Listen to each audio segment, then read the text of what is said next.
ఇప్పుడే game changer చూసుకొని వస్తున్నా అన్న. అసలు చాలా బ్యూటిఫుల్ అంటే బ్యూటిఫుల్ ఉంది సినిమా. ఐ ఫీస్ట్ తీసారు మూవీ యూనివర్స్ వస్తుందిలే పక్కా 100%. సినిమా మాత్రం సినిమా దగ్గరకు వస్తే మాత్రం 100% mass commercial movie with social message అన్న. చాలా చిన్న మెసేజ్ కానీ అందరూ గట్టిగా తీసుకోవాల్సిన మెసేజ్ అది, ఎస్పెషల్లీ యూత్. ఎందుకు అంటే ఎలక్షన్స్ మీద ఓటు వేయని ప్రతి ఒక్కరు వచ్చి సినిమా చూడండి, తర్వాత నెక్స్ట్ టైం ఎలక్షన్స్ లో ఓటు వేయండి. ఎందుకు అంటే ఓటు వేయని వాళ్ళకి దేశం కూడా ఏం చేయకూడదు బేసిక్ గా. అలాంటి రూల్ ఒకటి నిజంగానే రావాలి, అదే మెసేజ్ బేసిక్ గా, అంతకుమించి ఏం లేదు.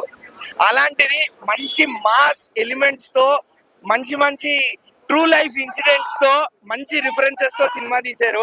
ఎస్పెషల్లీ ఈ ట్రూ లైఫ్ రిఫరెన్సెస్ ఏదైతే అంటున్నానో ఆంధ్ర వాళ్ళు బాగా కనెక్ట్ అవుతారు. ఆంధ్ర వాళ్ళు కానీ ఆంధ్ర ఎలక్షన్స్ కానీ బాగా